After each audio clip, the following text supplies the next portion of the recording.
Yo go signal. Ini ndakabata rifle. Ndauya kudefenda title. Mambo shati.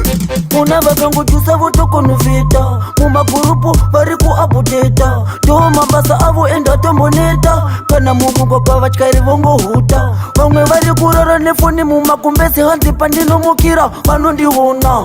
Vamwe vatukana varamba na mudzimba umo veduwe hapana zvamaona. Ini ndekuti WhatsApp yatora mari. Pane zvinhu zvese ndoyave kumberi. Mabusiness makuwa kana vari kutsvaga varume.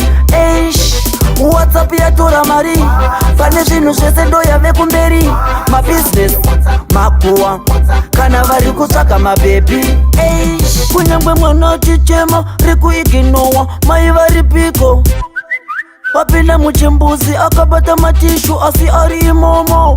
Kunyangwe vachinamata mucheche ziso rakavhura rimwe rakavhara.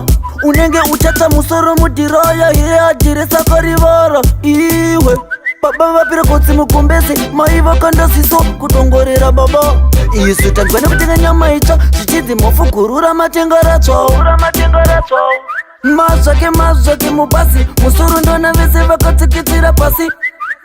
Iwe mungave mumunda vari kuviga vanhu kumarinda. Vamwe vacho vakurwirana ukuru abudiswa mugurupu oshandisa masuru. WhatsApp yamedza vanhu ngeshaki yachona. Kana uchiti ndikunyeba cheka muzvikona. WhatsApp yatora mari. Pane zvinhu zvese ndoyave kumberi. Mabusiness makuwa kana vari kutsvaga varume.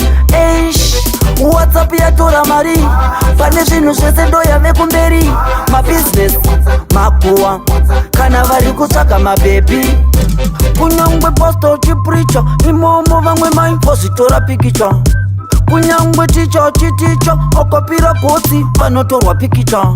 Unotoona nekupusa pocha apinda mugame park rozvitora pikicha. Ponzo achinyura mumvura mumwe akamira okepucha video. Ringave pasreta accident pane kutabatsire okepucha video. Izvozvini ndiri kuimba mumwe ari mubishi kukepucha video. Ari kunwa piki, ari kugocha piki, mutoilet piki. Aiwa vanhu vacho vapinda mucheki pamariro piki, papasa piki, pamuchato piki. Ini ndekuti WhatsApp yatora mari. Pane zvinhu zvese ndoyave kumberi. Mabusiness makuwa kana vari kutsvaga varume. WhatsApp yatora mari. Pane zvinhu zvese ndoyave kumberi. Mabusiness makuwa kana vari kutsvaga mabhebi. Una vakangojusa votokonuveta mumagurupu vari kuupdata. Ndo mabasa avo enda tomboneta. Kana mumugwagwa vatyari vongohuta.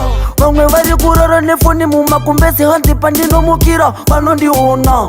Vamwe vatukana varamba na mudzimba umo veduwe hapana zvamaona.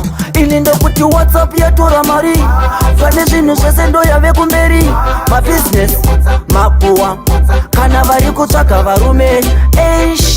WhatsApp yatora mari. WhatsApp yatora mari. WhatsApp yatora mari. WhatsApp yatora mari.